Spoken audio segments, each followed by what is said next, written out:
और 15 अगस्त को हम स्वतंत्रता दिवस के रूप में मनाते हैं। आज के दिन हमारा देश अंग्रेजों की लगभग 200 वर्ष की गुलामी के बाद आजाद हुआ था। न जाने कितने क्रांतिकारियों ने अपने प्राणों की आहुति दी, न जाने कितनी माताओं ने अपने पुत्रों को खोया, न जाने कितनी बहनों ने अपने भाइयों को खोया, तब जाकर के हमें ये कहीं आजादी मिली। मैं विद्यालय परिवार का ज्यादा समय न व्यर्थ करते हुए अपने सीधे मुद्दे पर आता हूं। जैसा कि आप सभी जानते हैं कि हमारे गांव में शिक्षा की स्थिति कैसी है। हमारे गांव की जो शिक्षा की स्थिति है वो बहुत ही दयनीय है। इसके लिए आखिर जिम्मेदार कौन है? जब मैं गांव वालों की बातों को सुनता हूं तो मुझे लगता है कि सारा जो स्टाफ है वही इसके लिए जिम्मेदार है, और जब टीचर्स की बात को सुनता हूं तो लगता है कि जो गांव वाले अभिभावक जन हैं वही इसके लिए जिम्मेदार हैं। लेकिन मेरी नज़र में, जैसा मैं सोच पाया, मेरी नज़र में किस किस्म में गलती है जिसके कारण से आज हमारा गांव शिक्षा की दृष्टि से बहुत बुरी तरह से पिछड़ा हुआ है। सबसे पहले तो मैं अभिभावकों की बात करूंगा। कुछ अभिभावक ऐसे हैं जो कि अपने बच्चों पर विशेष ध्यान देते हैं, अपने बच्चों को नियमित स्कूल भेजते हैं, उन्हें जो भी आवश्यक सामग्री होती है उपलब्ध कराते हैं और घर पर भी ध्यान देते हैं। लेकिन ऐसे जो अभिभावक हैं वो बहुत ही कम है, मामूली कह सकते हैं। दूसरे जो अभिभावक हैं वो है जो अपने बच्चों को विद्यालय भेजते तो हैं लेकिन उन्हें घर पर ध्यान नहीं देते हैं। उनसे ये नहीं पूछते हैं कि आज तुम्हारे जो टीचर्स हैं उन्होंने तुम्हें क्या पढ़ाया, इस साल में आपने क्या सीखा। मतलब पूछते नहीं है बच्चों को, उन्हें इस चीज से मतलब नहीं है।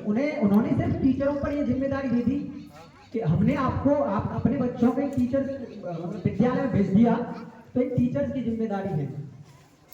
तो और तीसरे प्रकार के जो अभिभावक हैं वो कुछ इस प्रकार के हैं जैसे उन्हें कोई मतलब ही नहीं शिक्षा से, वो अपने बच्चों पर बिल्कुल भी ध्यान नहीं देते, ना तो उन्हें विद्यालय भेजते हैं, ना ही उनके लिए कोई आवश्यक सामग्री लेकर आते हैं।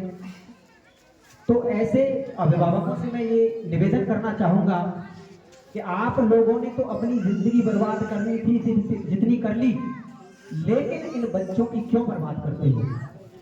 कृपया इन बच्चों को विद्यालय भेजो, पढ़ाओ इनको, ताकि आगे चलकर ये अपनी जिंदगी में कुछ कर सके।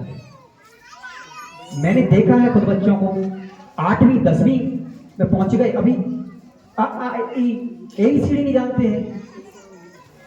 तो जो बेसिक चीजें हैं, जो गिनती जोड़ घटाई, जो भी बेसिक चीजें हैं जो कि जिंदगी में बहुत जरूरत होती है जिनकी, वो तो चीजें बच्चों पर आनी चाहिए ताकि उन्हें अपनी जिंदगी में उतनी कठिनाइयों का सामना ना करना पड़े जितनी कि एक अनपढ़ व्यक्ति को करना पड़ता है। तो मैं आप सभी अभिभावकों से निवेदन करना चाहूंगा कि कृपया अपने बच्चों पर ध्यान दें, उन्हें समय पर विद्यालय भेजें, उनके लिए आवश्यक सामग्री उपलब्ध कराएं और उन पर घर पर भी ध्यान दें। अगर जब तक आप उन बच्चों को घर पर ध्यान नहीं देंगे तब तक आप प्राइवेट स्कूल में, ये तो सरकारी है, प्राइवेट स्कूल में कितना भी महंगा हो, मैं सोचता हूं कि ज्यादा बदलाव नहीं हो सकता। अगर आप इसी स्कूल में बच्चों को भेजें लेकिन घर पर ध्यान दें तो मुझे लगता है कि इतना ज्यादा बदलाव आएगा जिसकी कल्पना नहीं की जा सकती। प्राइवेट स्कूल में क्या सोचते हो आप? वहां पर जो टीचर्स होते हैं वो क्या वेल क्वालिफाइड टीचर होते हैं? नहीं होते। सरकारी स्कूल के जो टीचर होते हैं ना वो बहुत ही वेल क्वालिफाइड टीचर होते हैं, पेपर पास करके आते हैं, कंपटीशन फाइट करके आते हैं। अगर इन टीचर्स के सानिध्य में जो बच्चा सीखेगा, मुझे लगता है कि वो नहीं सीख पाएगा प्राइवेट स्कूल में रहकर। दूसरी बात ये रही अभिभावकों की स्थिति, हमारे गांव के अभिभावकों की। अब मैं टीचर्स की बात करूं, जहां तक मैंने 2 वर्ष इस विद्यालय में रहकर अध्यापन कार्य करवाया है DLED इंटर्नशिप के दौरान, तो मुझे लगा कि इस विद्यालय के टीचर्स में भी कमी है थोड़ी बहुत, और मैं उन टीचरों से ये आग्रह करूंगा कि कृपया इन गलतियों को सुधारें।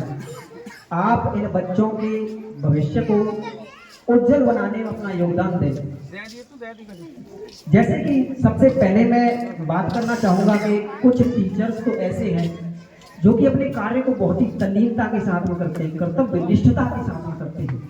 यानी उन्हें बच्चों का ध्यान है कि पढ़ाना है बच्चों को। जय श्री राम। टीचर्स हैं, उन टीचर्स को मैं ये नहीं कहूँगा कि आप लोग अपने कार्य में कोई कमी छोड़ रहे हैं, लेकिन कुछ टीचर्स ऐसे हैं जो कि थर्ड ग्रेड में लग गए, लेकिन ऊंची पोस्ट की तैयारी कर रहे हैं। और विद्यालय में आकर वो टीचर बच्चों पर इतना ध्यान नहीं दे पाते हैं, क्योंकि वो ऊंची पोस्ट की तैयारी कर रहे हैं तो उस पर स्टडी करते हैं, यानी ध्यान देते हैं, अपनी पढ़ाई करते हैं, इतना ज्यादा बच्चों पर ध्यान नहीं दे पाते हैं। तो मैं पर निवेदन करना चाहूंगा कि कृपया आप, मैं ये मना नहीं करता कि आप ऊंची पोस्ट की तैयारी ना करें, लेकिन भगवान ने आपको ये छोटी सी जिम्मेदारी दी है। सबसे पहले आपके लिए वो जिम्मेदारी चाहिए, बाद में जो भी है आप करिए, बहुत अच्छी बात है। लेकिन आप इन बच्चों को अगर कुछ नहीं सिखाएंगे, पढ़ाएंगे नहीं, तो इन बच्चों का भविष्य बर्बाद होगा। और अगर इन बच्चों की हाय एक बहुत बुरी चीज होती है, हाय इन बच्चों की आप पे पड़ गई तो आपकी ये नौकरी भी चली जाएगी, बड़ी नौकरी की तो क्या जरूरत है। इसलिए मैं आप सभी टीचरों से ये निवेदन करना चाहूँगा कि कृपया अपना अध्ययन घर पर करें, विद्यालय में आकर अपनी पाठ्य योजना के अनुसार बच्चों को पढ़ाएं। एक दिन कक्षा 8 में मैं गया था और मैंने बच्चों से पूछा कि बच्चों ये पाठ आपका पढ़ गया कि नहीं पढ़ा। बच्चों ने कहा जी सर पढ़ गया। तो मैंने कहा कि इसमें से कुछ आपसे पूछ लूँ, कोई विषय थी, सब्जेक्ट में नाम नहीं लूँगा। तो मैंने कुछ बच्चों से सवाल पूछे, बहुत ही मामूली सवाल, बिल्कुल बहुत मामूली सवाल, ऊपरी सवाल। तो वो सवाल भी बच्चों पर नहीं आए। इसका मतलब क्या है? इसका मतलब एक ही है कि टीचर बच्चों पर ध्यान नहीं दे रहा है। टीचर पढ़ा के चले जाते हैं ब्लैक बोर्ड पर, बच्चों से पूछते भी हैं कि बच्चों समझ में आ गया, बच्चे डर के मारे कहते समझ में आ गया, लेकिन बार बार आप उसका मूल्यांकन करेंगे, कहाँ कमी रह गई देखेंगे, तो मुझे लगता है कि बच्चों में काफी सुधार आ पाएगा।